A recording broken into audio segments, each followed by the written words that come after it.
Oke, Assalamualaikum warahmatullahi wabarakatuh. Selamat malam untuk Kak Diva selaku mentor saya dan selamat malam untuk tim Purwadika. Kali ini saya akan menjelaskan capstone project pertama saya, yaitu membuat program sederhana penjualan barang.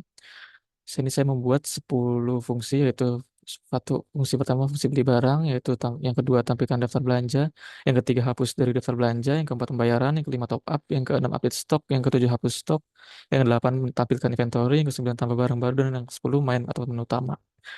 Selanjutnya, program ini dibuat untuk dua user, yaitu customer dan staff. Selanjutnya, saya akan menjelaskan data dummy. Saya menggunakan variable inventory dan berisikan dictionary di dalam dictionary. Yang dictionary pertama ini saya menggunakan kode sebagai key-nya dan yang value-nya saya menggunakan dictionary kembali.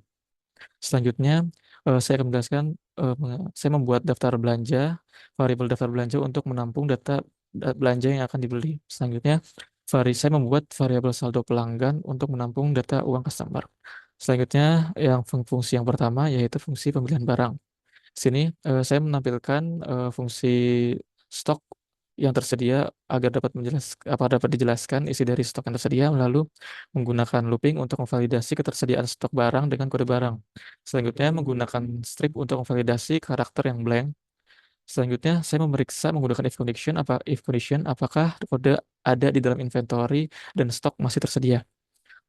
Yang selanjutnya saya membuat looping kembali untuk validasi jumlah stok yang diinput dan menggunakan kembali validasi strip is digit dan mengcasting dari jumlah menjadi integer dan melakukan kondisi kembali jumlah kurang dari sama dengan inventory untuk memeriksa apakah jumlah ini valid atau tidak.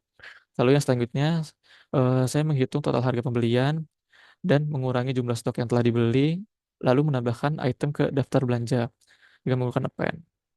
Lalu selanjutnya memeriksa apakah stok habis setelah pembelian atau tidak. Nah, saya akan menjalankan fungsi yang pertama yaitu fungsi pembelian barang. Satu customer. Saya akan membeli keyboard dengan jumlah 10. Oke, berhasil untuk pembelian barang. Lalu yang kedua, saya membuat fungsi menampilkan daftar belanja.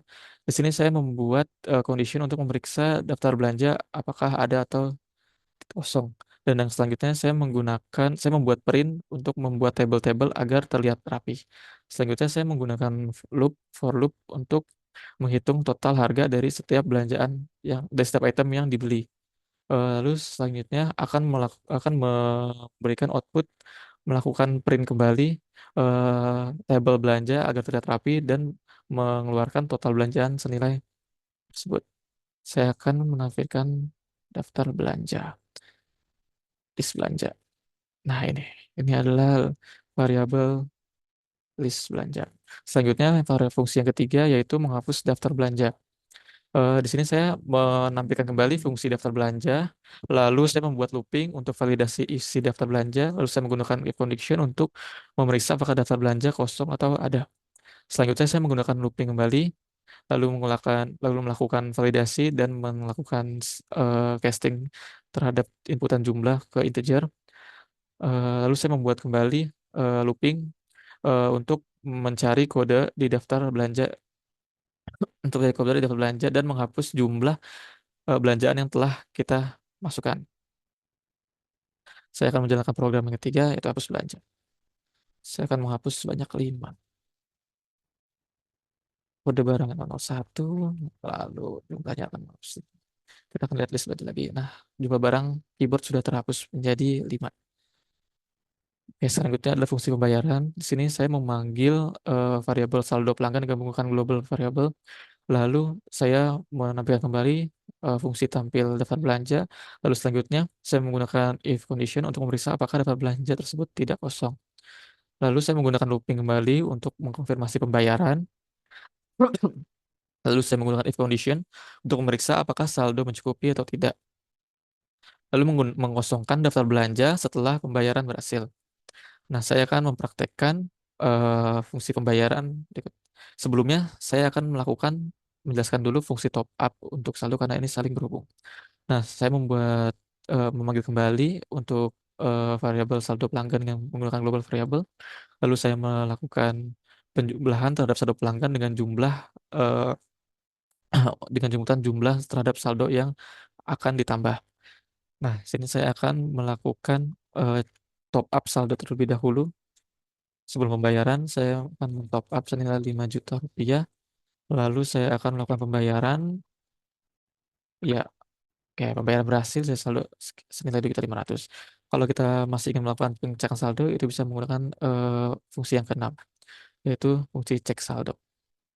Saldo Anda saat ini Rp2.500.000. Selanjutnya, fungsi update stok. Di sini saya menampilkan kembali variabel inventory, lalu menggunakan looping untuk validasi input kode barang. Selanjutnya saya menggunakan while loop untuk memvalidasi tambahan stok yang di-input. Dan dan terakhir ini, akan memunculkan jumlah stok barang berhasil di-upgrade menjadi nominal yang sudah dihitung menggunakan inventory, kode, dan stok. Kita akan mencontohkannya. Sebelumnya kita balik lagi ke menu utama, lalu masuk ke menu staff, update stok. Karena keyboard sudah stok ke-35, kita akan kembalikan lagi menjadi, saya akan menambahnya menjadi 15. Oke, stok barang berhasil di-update menjadi 20. Selanjutnya saya akan menjelaskan fungsi 7, yaitu hapus stok. Di sini saya menampilkan kembali, tampilan inventory, lalu menggunakan looping untuk memvalidasi input kode barang. Lalu saya menggunakan looping kembali untuk memvalidasi jumlah stok yang di-input.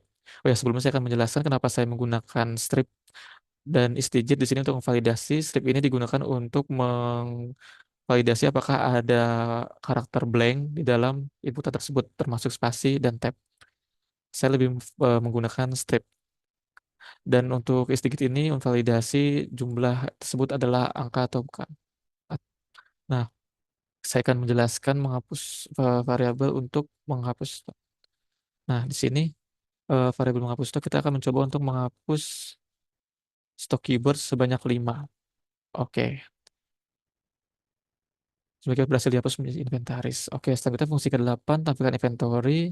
Ya, saya membuat kembali table agar terlihat lebih rapi, lalu menggunakan looping untuk menampilkan setiap barang yang ada di dalam list pembelian barang. Kita akan coba cek, eh, menu yang ketiga itu tampilkan stok. Oke, di sini variabel keyboard sudah kembali ke angka 15, sebelumnya tadi menjadi 20 karena kita hapus 5. Selanjutnya, fungsi tambah barang baru, saya menggunakan memanggil kembali global inventory atau global variable inventory, lalu menampilkan lagi tampilan inventory. Lalu saya membuat loop untuk memvalidasi input nama barang menggunakan condition not nama. Apabila tidak ada di dalam nama ini, barang tidak boleh kosong. Lalu menggunakan elif any karakter is digit, atau menggunakan kembali looping fungsi karakter in di dalam nama. Karakter is digit.